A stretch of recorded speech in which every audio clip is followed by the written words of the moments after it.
So hello, welcome everyone once again. Let me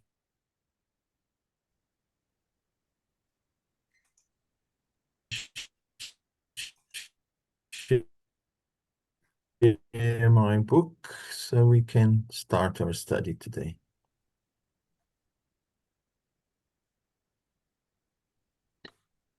Okay, so can you all see the book? Yes. Yeah.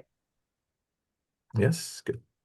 So we're starting chapter 2 today, the extraordinary and the supernatural. And I even made some notes here, what, special, unexpected, or strange. And the supernatural, caused by forces that cannot be explained by science. So we know, our sciences know no laws that can explain what we call supernatural. So the title of this chapter is The Extraordinary and the Supernatural. So Kardec is going to evaluate the situations that people normally take as extraordinary or supernatural. Number 7. If the belief in spirits and their manifestations were an isolated concept, the product of a theory, then it could certainly be suspected of being illusory.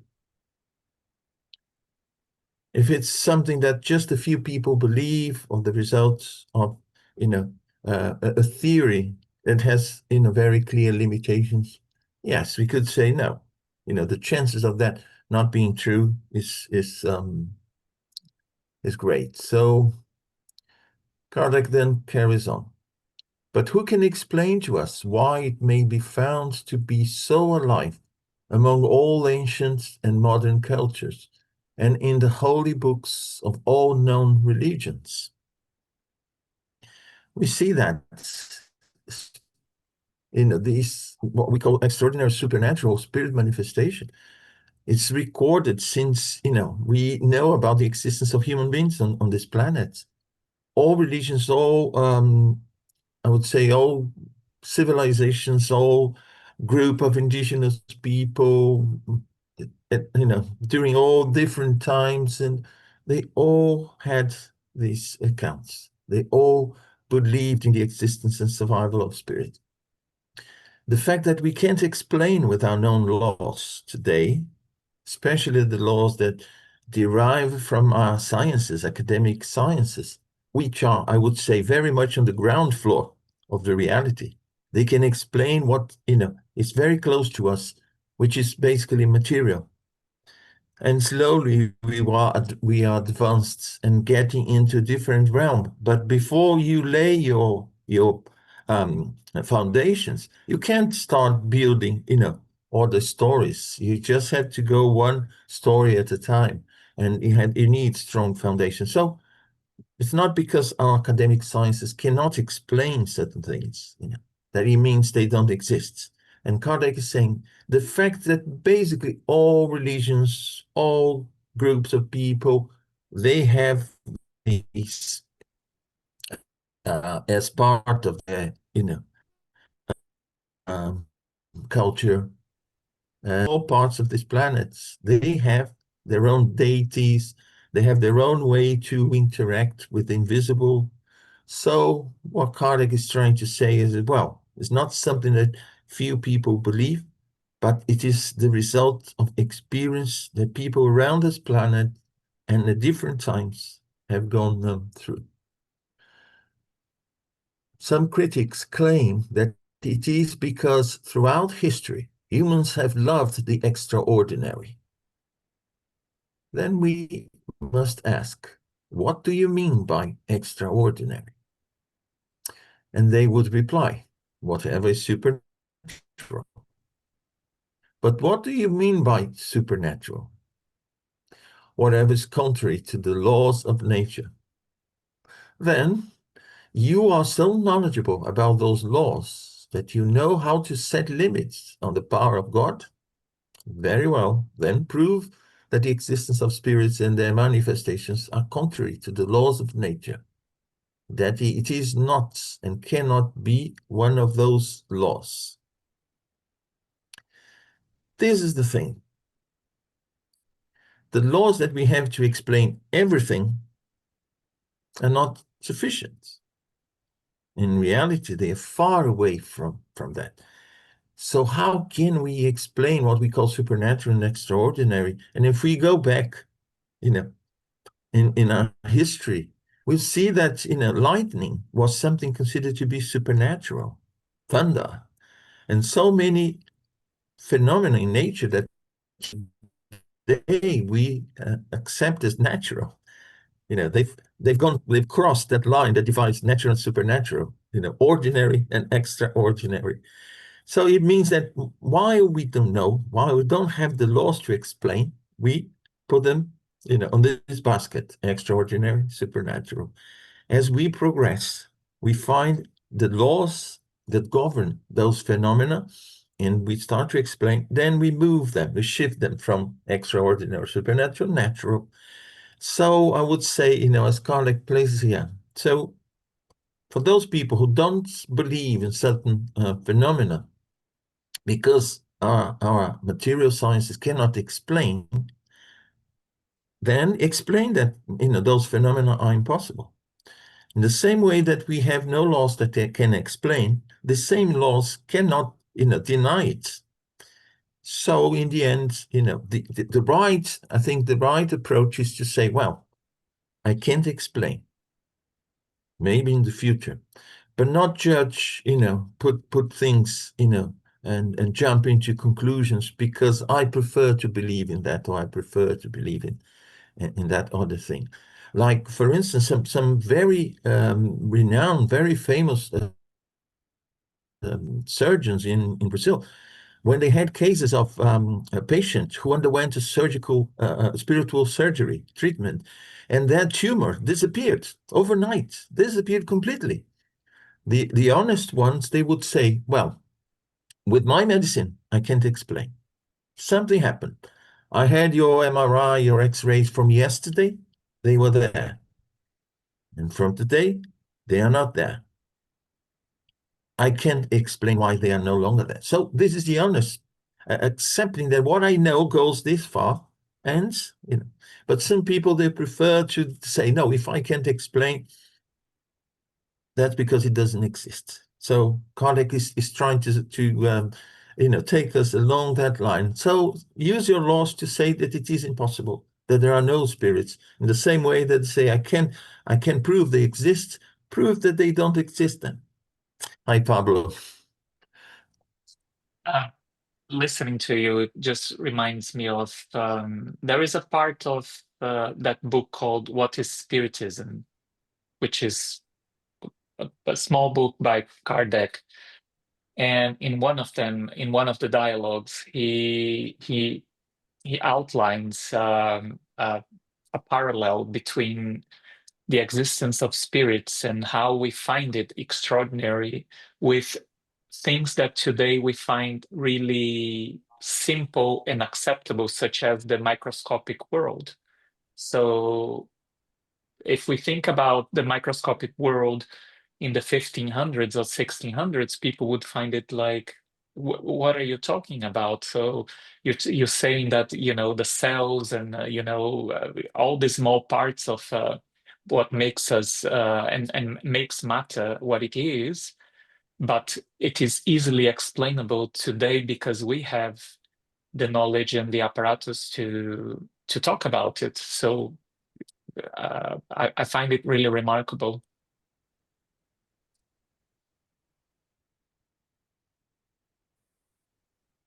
Yeah. And this amount of electromagnetic waves, our mobile phones and TV sets and whatever, and yet we can't see them.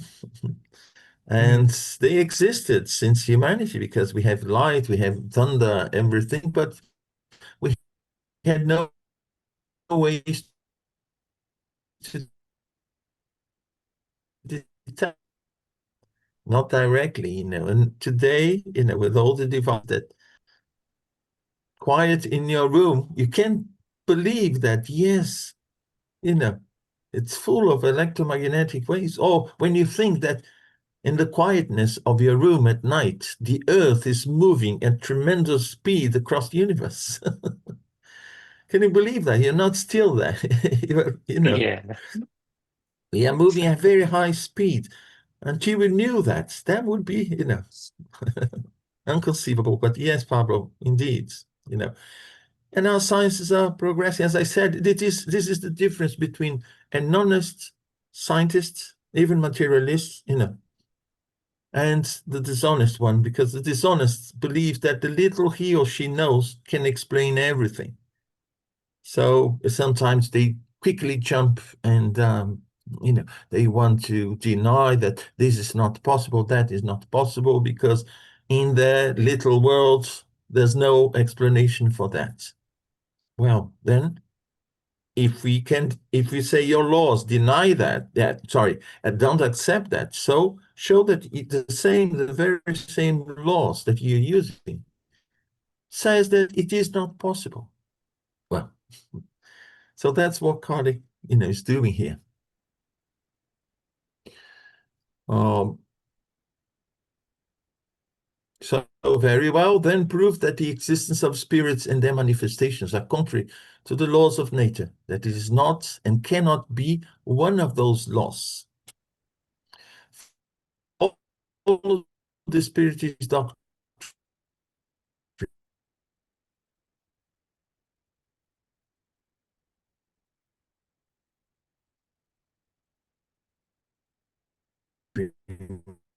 and see if all the links of the chain, even our academic sciences, how do they progress, advance? We observe certain phenomena. We derive laws based on what we know from them. And through these laws, we start to believe that some other phenomena may take place, but we haven't seen. And then we go in search of proving them. Like we had recently the boson Higgs, the boson of Higgs, that would, uh, fill a hole that, there was in observation of the universe to explain, according to the new theories in physics, how the universe is formed and so on. That's how we progress. And what Kardec is saying here, doesn't it make sense to believe or to start from the premises that, yes, spirits can exist. So if they exist, it would explain A and B and C. Is it reasonable? Reason to say, yes, it is. We can't prove, today, but it makes sense. But some people sometimes, or how do I say, impossible solution, or improbable solution for a problem, because they want to deny one that would be perhaps even more natural. Like they prefer to accept that there is a cloud around the earth where all the thoughts are stored, and when there is a spirit manifestation, it's not the spirit manifesting itself, but these thoughts, they come back to people who are, at special states, than to accept spirits. Because of course there are consequences, so I will survive, and all that comes with that. So what I did here, good or bad, won't be erased. No, I have to face the consequence. Yes, like the case of reincarnation, that the church decided to abolish reincarnation because it wasn't pleasant, for the court those days. That the wife of someone wasn't pleased with the idea that she would come back and pay for all that she was doing. And so, okay, let's take it out of the way so we don't have to be concerned with that. So, um, that's how we should evaluate things and see if, although we can't explain, if it makes sense or not. Thought is one of the attributes of the spirit. Thought, intelligence, this is an attribute of the spirit. And the spirit, as we know, is not material. It is of a different essence in the creation. We know about the Perispirit, the spiritual world, the fluids, and so on. The physical world, of course, but it has different essence. The spirits. It's not the material element that composes us, physical or materially speaking, in the physical world or in the spiritual world through our spiritual body. No, it belongs to the spirit, is an attribute of our essence, the spirit. So the possibility of a spirit acting upon matter, of it impressing our senses, and therefore of it transmitting its thought to us, is a consequence, if we may so express ourselves, of its own physiological constitution. It is in our nature to express our thoughts. As has been mentioned in the previous chapter, if we as incarnates, we express our thoughts.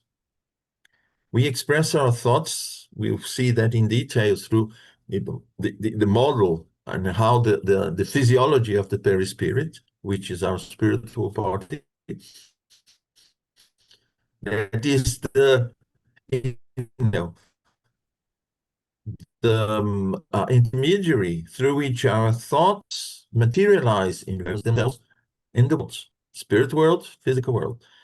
In the physical world, right now, our spirit, through thoughts, acts upon the perispirit, and the perispirit, which is material but not dense, will act through its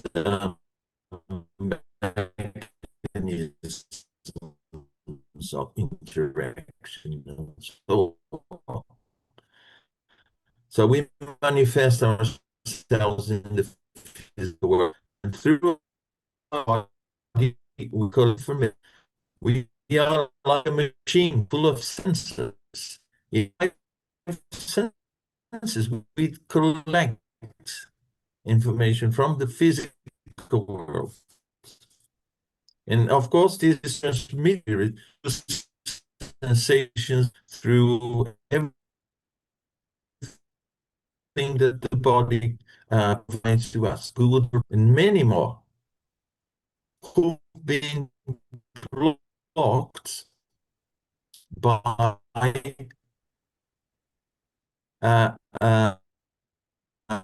this envelope, which was dense, too dense to allow us to use all of them, all of our spiritual sense. We confined to these five senses. But what prevents the spirit, who is now free from his or her body, upon another? We have thoughts, spirit, body, but still could interact in the same way that we are interacting with the material world now. Of course, in a special situation, because it's no longer strongly linked to one particular physical body, as we are, our physical body. But why not interact? Hi, Pablo. Munir, yeah, I think you're having an issue with your connection. Your sound is breaking and it is very hard to understand what you're saying. So I Yes. don't know if you want to try to Oh, I'm exit and sorry. rejoin. I don't know, but it's I'll like change. sometimes your sound is like being chopped, and then it comes back with like twice the speed. So sometimes it's getting hard to follow. Yes. Okay. I'll change my connection here. Mhm.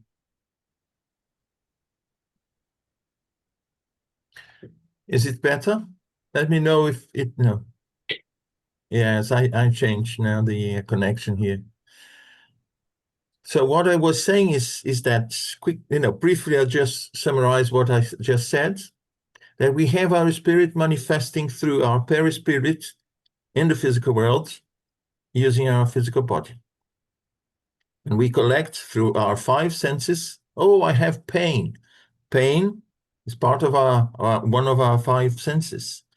And so everything that happens in the physical world gets back to us, to our spirit, through the senses, physical senses, through the perispirit, and back to our essence, which is the spirit. And it's a two-way exchange. When we are no longer possessing a physical body, disconnected, we still have all the elements to interact with the physical body. We no longer have that strong link to one particular physical body, as we have when we are incarnate, enveloped in dense fluids that block all the senses that we have, in spiritual senses. So we are basically limited to our physical senses, but of course we can always use, especially mediums with a open mediumship, they can use these extra senses even in the physical body. But basically, let's say we are limited to what our physical body can provide. But the elements that make possible the spirit to interact with the physical world and back, physical world to the spirit, they are all there.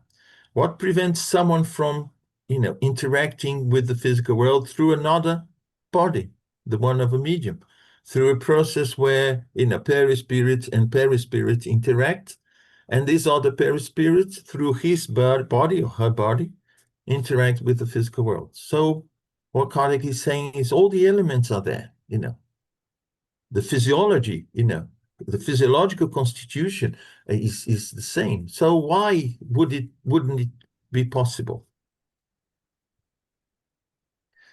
Hence, there is nothing supernatural or extraordinary about these facts. However, the idea that a person who is absolutely dead could be corporeally resuscitated, that his or her scattered remains could be rejoined to reestablish the body, well, that would be extraordinary, supernatural, or fantastic indeed, and would certainly be a true derogation that God could only accomplish through a miracle.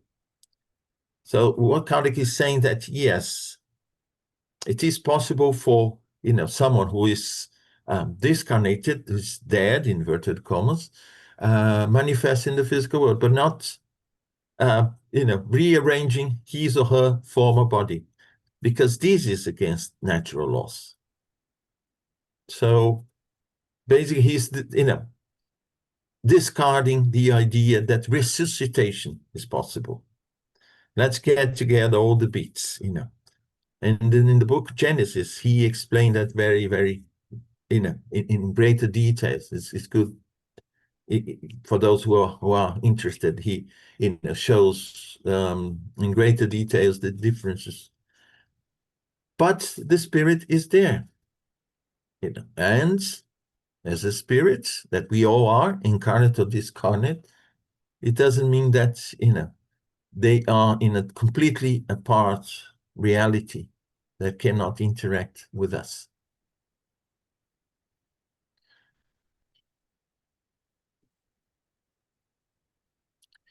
There is nothing like that in the Spiritist doctrine, however. So Kardec is saying, for those who use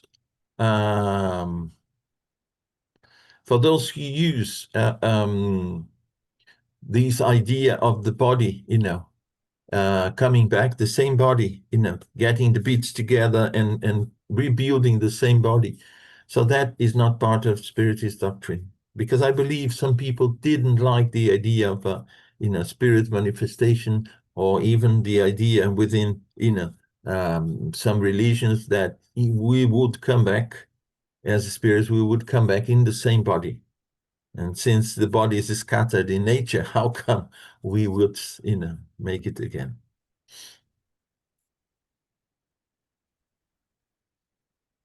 Okay, 8. Nevertheless, they will say. So we see that Kardec is always taking the ideas of other people, the explanations, their thoughts, and try to argue in favor or against them. Nevertheless, they will say, you claim that a spirit can lift a table and hold it up in the air without any support. Isn't that a derogation from the law of gravity?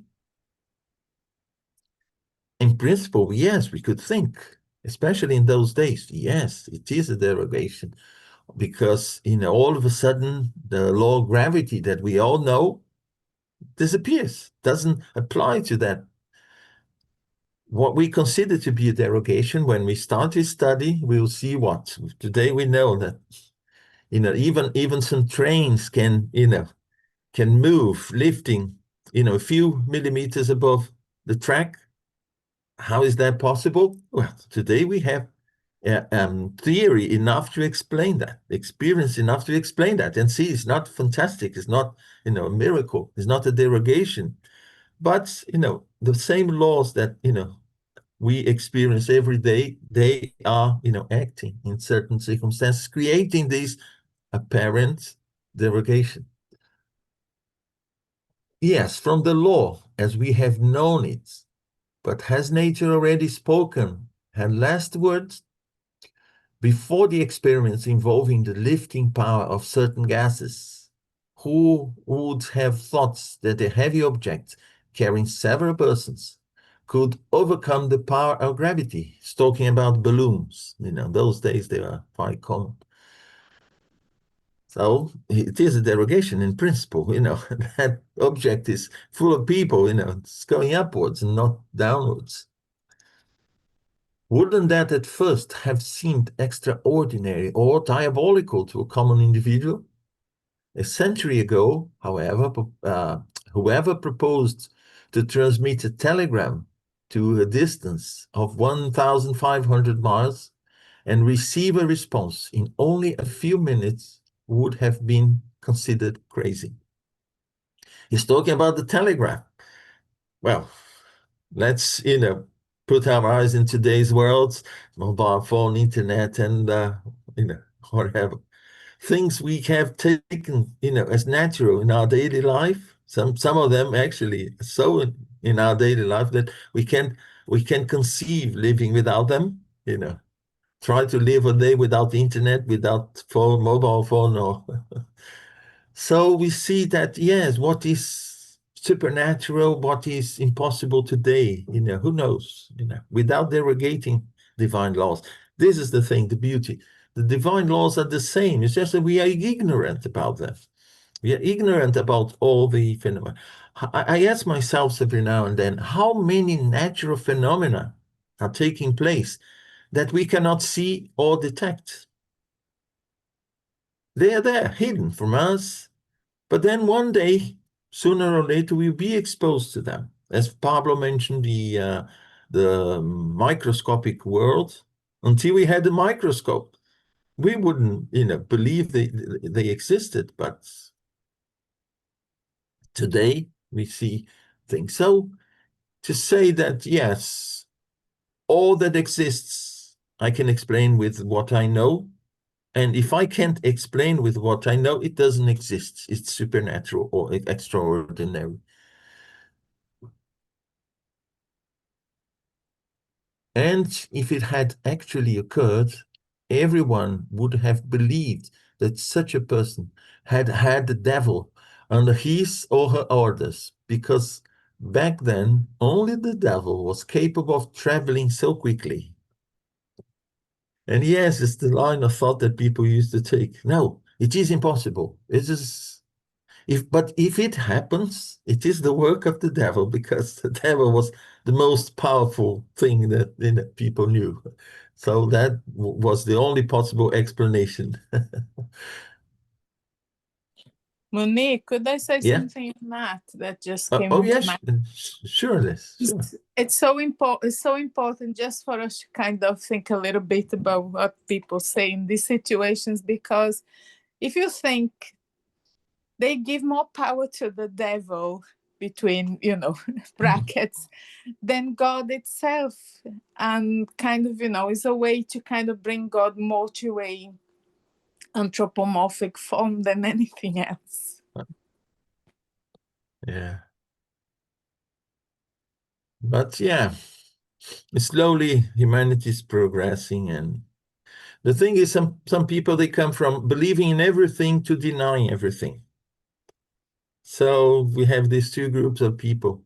And even today, we have people within certain religions, without criticizing anyone in particular, is that if there's anything that, you know, they cannot explain, they say it's the work of the devil. Mediumship is the work of the devil. And so many other things, you know. But if it happens within the church, their religion, their you know, premises, whatever, then it is a miracle. Then it's the work of God. So, but yes, I mean, slowly all of us are in our own way, at our own pace, understanding the creation.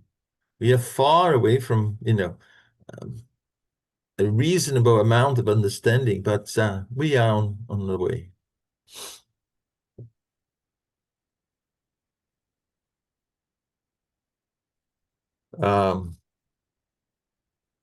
Under certain conditions, then, why couldn't an unknown fluid possess a property that offsets the effect of gravity on a table, just as hydrogen offsets the weight of a balloon? We should note in passing that this is only a comparison, not an assimilation, made solely to show by analogy that the lifting of a table is not physically impossible. So Kardec is making clear, he said, I'm not using this to explain, I'm just drawing a parallel to say that perhaps something similar to what happens in with certain gases that have some properties we don't know. In the case of balloons, was the density of the gas inside the balloon in comparison to the density of the gas around the balloon, outside the balloon. So so he's just drawing parallel. Perhaps something similar is happening with the tables that can be lifted. And I'm not saying that, you know, gases are doing that, or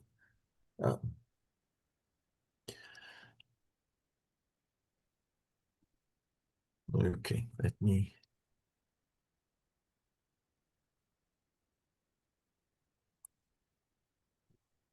It was precisely when learned individuals, upon observing such types of phenomena, wanted to proceed by means of assimilation, that they were led astray.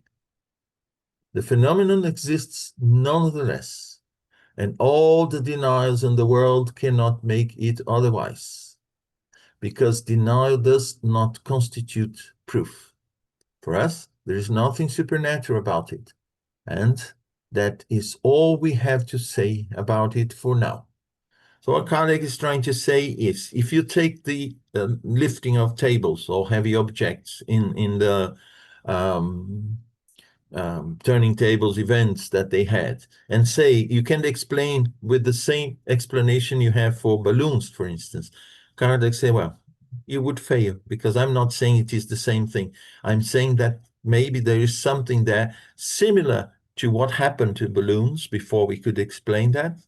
It may be happening there, but don't try to say, well, but gases can escape, so the table would fall. It's not a case of gases. It's not, you see? So that's why he's trying to say that those who assimilated that and tried to say in that to say that that wasn't possible, because in the case of balloons, no, it's not the same thing. It's just a parallel that Kardec draws.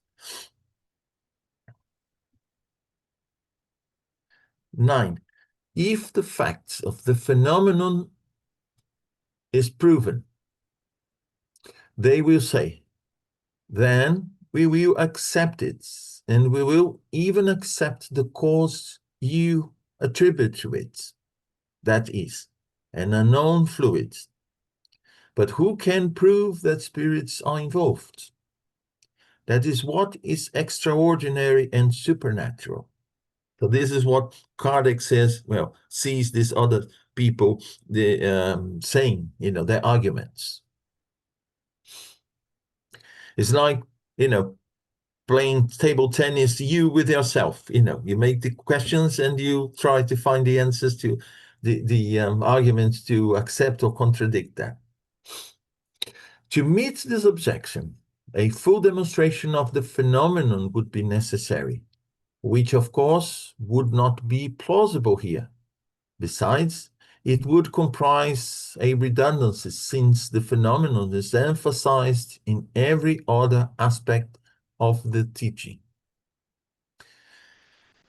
Nowadays, in academic sciences, in physics, for instance, scientists started to accept that most of the universe is unknown to us with dark energy and dark matter, that we know something between 5 and 15% of what exists. And we know very little about this bit that we know exists, and all the rest hasn't yet been detected by our instruments or conceived by our theories. We don't have a theory that it can explain what is going on in what is called dark matter or dark energy. We only know because we see, in what we can see, some effects that can only be explained when we take that into consideration. Oh, there might be a percentage, 85, 90% of the universe that is composed of something we don't know. Well, something similar happened here. We are seeing the moving tables. I'm presenting what I consider to be the most reasonable explanation. Prove it. I can't prove. Prove dark energy and dark matter exist. I can't. I'm only conceiving their existence because I need to explain in a reasonable, logical way what I'm observing in my little corner of the universe, of the world. It's the same here, but as we said before, sometimes it's not the reason that leads people. It's actually their passions or their whatever, their heart, whatever. Sometimes even their religion, because sometimes they seem to be a logical person, but when it comes to religious matters or subjects like this one, the existence of spirits is not their intelligence that guides them. It's their heart or their beliefs. So we see that that happens all the time. But depending on the subject, if it's more sensitive or it is bordering religion, culture, then it becomes a little fuzzy because people take other things into consideration, not only the reason. And as Kardec is saying, there's no way to do a full demonstration now. We have enough demonstration from what has been going on, but to say, okay, I want to see everything that can happen, and it's not possible at this point in time. The same way that, well, prove what is possible to do with dark matter and dark energy. Well, I can't. I only suspect it exists because of A and B that's going on here. That makes me take this as a possibility. But Monet, and a lot of people, yeah. Monet, I think the way people think about science today and the way some scientists think about science today, they behave kind of a very, very dogmatic and rigid religion anyway. Yeah. It's, within the population of scientists in the world, it's very difficult for you to find a true scientist in, amongst these people that have been, God creating all these theories and all these things. It's very difficult to find someone that is very like Kardec, keeping the mind open, because if you don't really understand how the universe came about and how all the things are there fully, you need to keep all the possibilities on the table. You can't just say, no, this group of things are preposterous. Like, you can't do that. Like, it's sad to see, because we know that science developed in a world to bring us some kind of rationale and to help us in our lives. If you see like the ancient people with their technology, and that unfortunately this is another factor here, some scientists of today are ignoring that part that we don't know and comprehend fully. Science then was not something that would kind of make people blind to anything else. So just things for us to reflect. Thank you. Good. Yes. Thank you, Liz. But indeed, don't forget, we are all human beings. We are all more or less at the same level, spiritual, in terms of spiritual progress.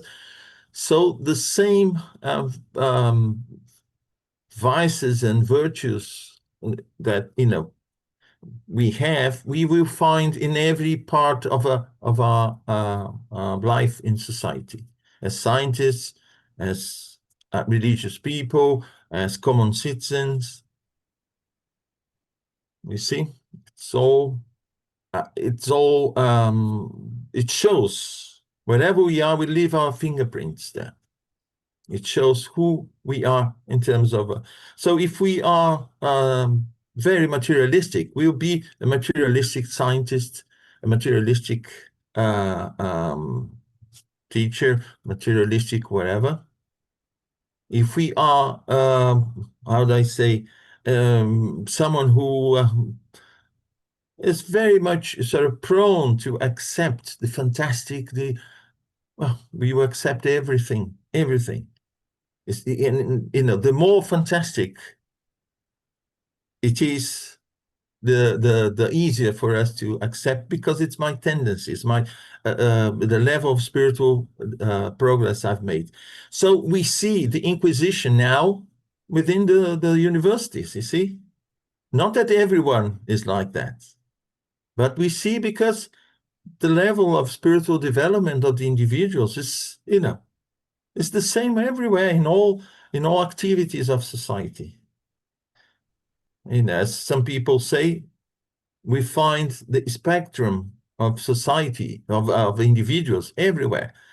There's the extremely good, the extremely bad, and, the majority that is in between, the two.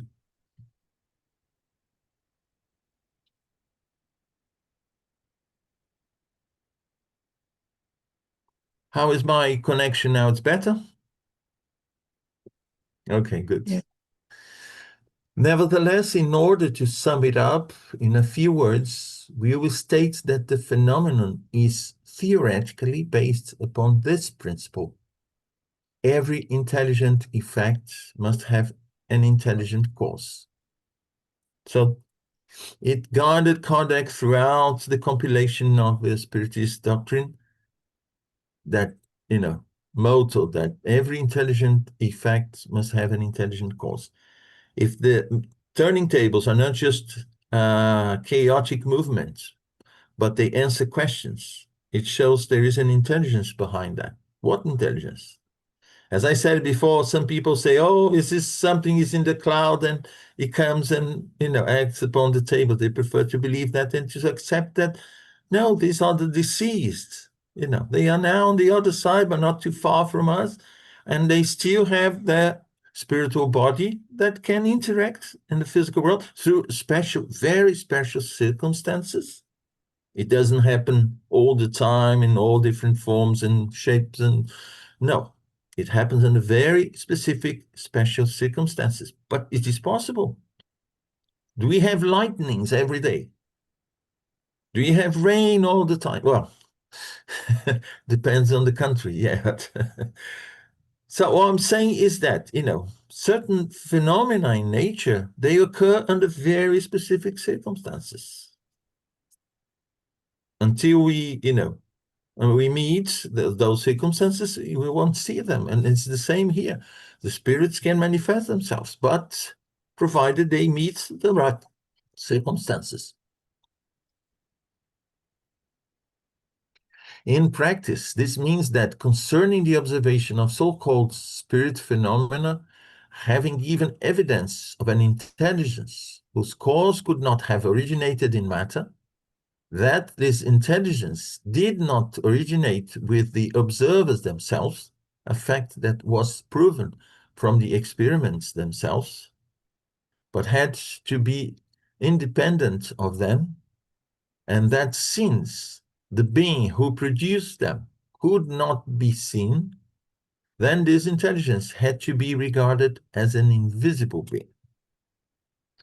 So Kardec is also, putting aside the idea, no, this intelligence comes from those taking part in the meeting.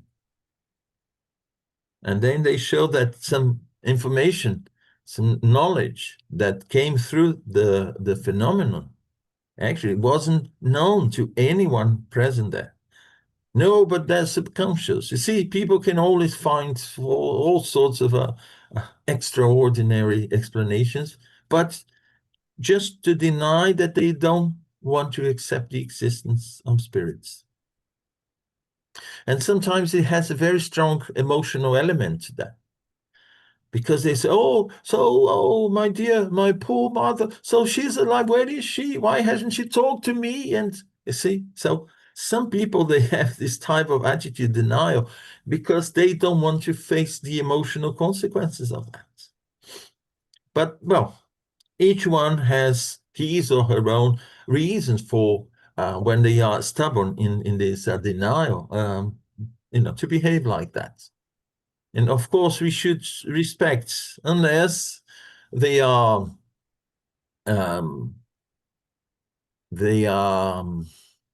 disturbing, you see, disturbing a meeting or a group of people who want to study and who believe in certain things, and they are there to create, confusion and so on, as Kardec says, in the case of society, they would be invited, well, if this is not your place, please, here are those who accept, who believe, who want to study and learn about it. But if you're not interested, okay, you can go your own way.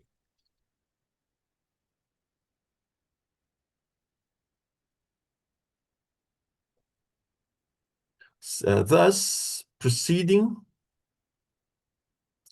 from one observation to the next, we came to the conclusion that this invisible being, to whom was given the name Spirit, was none other than the soul of an individual who used to be alive corporeally, and that death had freed the soul of its coarse visible envelope, leaving it with only an ethereal one that is invisible in its normal state.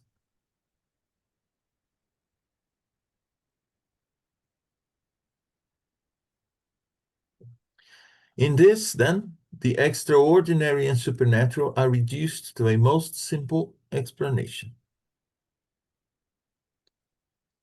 So we see here, amongst all the possibilities, in face of all the observations, this was the most natural and reasonable explanation for that. There is dark matter in the universe and dark energy. We know very little about so far, but from what we see here in our world, this is the most reasonable explanation. Why did anyone come with another explanation for that? Well, reason, logic, and the natural conclusions from what we can see. And this would be a natural conclusion, But the problem is that some people, especially within sciences, science moved away from religion with a very better taste in its mouth from past experiences from the Inquisition, and all the experiences weren't very nice. So people still, or science still, take this rejection I don't want to know about anything that is religious. If you talk about spirit, this is religion. No, no, you see? And so this is, yes, a natural process. And of course, with time, we will overcome. Because as we move away and as science creates its own history, its own timeline and evolves, then when it feels confident, it's like a child who had difficult parents, and while it's a child, it creates this, how to say, rancor regarding the parents and so on. But becomes an adult, starts his or her own family, and with time starts to see things from a different perspective and say, now I'm a fully grown human being, and I stand on my both feet, and now I can see that, reevaluate things. So as I said, it's perhaps a way to protect yourself, this denial at the beginning. I don't want to know about anything related to that person or anything related to that place, that those people. So it's a natural rejection, but with time we start to reevaluate things, and I think this is already happening to some people, of course.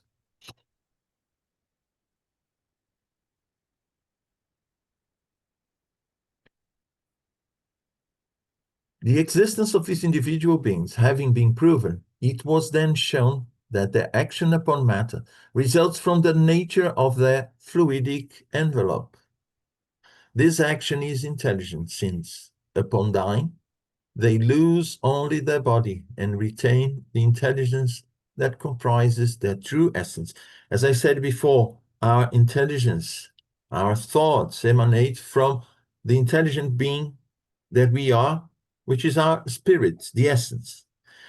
Sometimes Kardec calls spirit this essence with its envelope. But this essence is also called the spirit. Is where our thoughts, our memories, our intelligence resides. It emanates from there. The other envelope, the perispirit, that creates this physical, semi-material envelope around us, is the body, how we present ourselves as spirits in the spiritual world. And then, when taking up a physical body, then we have the three elements together. The perispirit, at this point in time, is part of us and will remain part of us for a long time. But as we evolve as a spirit, this, how would I say, gathering of fluidic material around us becomes less and less, until the day that we become pure spirits, that basically we don't have any material envelope any longer. We are just our essence irradiating. So, but let's try to understand that in the future, because today we have no element. We have more immediate problems to sort out and to understand. And as a friend told me once, because some people, they want to discuss things related to pure spirits and the world where they live. Well, we're so far away from that, first that our understanding will be completely wrong today. And why spend time discussing what is so far away from us, whereas we have so many things very close to us that need understanding, better understanding. And but yeah, so what Kardec is saying is that this fluidic envelope stays with us here in the spirit world, back in the spirit world. The only difference is that we discard our physical envelope, which is temporary. And by discarding this physical envelope, we regain our spiritual senses, which were dormant.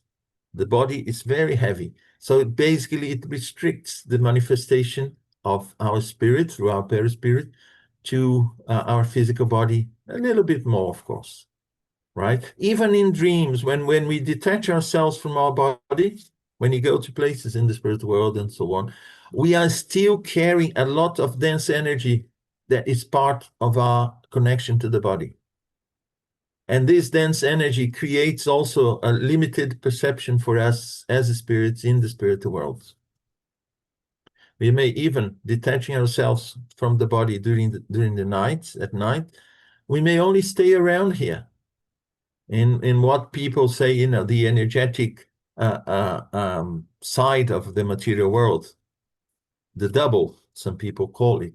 So we just remain here. Because, well, but we are, you know, detached from the body. Yes, but we are enveloped together with our perispirit, of course. We are enveloping dense energies, and these dense energies, they prevent us from seeing the reality of the spirit world. Similar to what happens to some spirits who are in the spirit world, they only see what is compatible to their level of vibration, and sometimes they don't see the benefactors that are close to them, or, you know. So it's like we have dimensions within dimensions, and, you know, to be able to see the right dimension, it depends on our vibration, on our state. And when we have a physical body, it's not just the perispirit and the physical body. We know we have vital fluids. We know we are enveloped by fluids. And these fluids are even used to produce the physical effects that we know. That's why, you know, a medium of physical effects, donor of fluids is necessary to be there for the physical manifestation to take place. And also the reason why in mediumship work, in rescue work, it's so important, the energy from the mediums, because they are denser energies that spirits don't have, and that mediums provide, or the group provides, and it creates sort of a, you know, it's like a shower of cold water. It brings us back to our senses. It brings some spirits back to their senses, because they are still very much in the level of the physical world. So when they feel those heavy energies, it's for them basically, you know, bringing them back and say, oh, okay, oh, now, yes, I'm back to, you know, who I am. And so they see then as if momentarily they are much closer to the physical world, where things are easy for them to understand. So this is a very interesting work. And of course, we are going to study here in this book, the Medium's book. Okay. This is the key to all the phenomena erroneously regarded as supernatural. Therefore, the existence of spirits does not result from a preconceived theory or hypothesis dreamed up to explain the facts, but instead it is the result of observation and the natural consequences of the existence of the soul. To deny this cause is to deny the soul and its attributes. Those who think that they can find a more rational solution for such intelligent effects, and especially that they can explain away all the facts, let them do so. Then we can discuss the merits of both sides of the matter. So this is, I would say, scientific honesty, you know. If you have better ideas, better explanations, come and tell me. Let's discuss and see, you know, what is the most reasonable explanation then.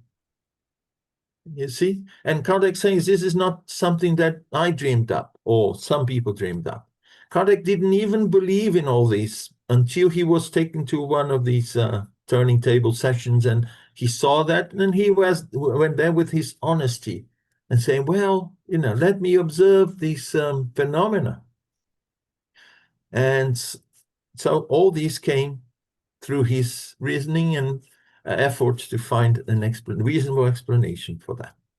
Okay, I'll stop here then. Stop share. Let me stop recording as well. And I'll hand it over to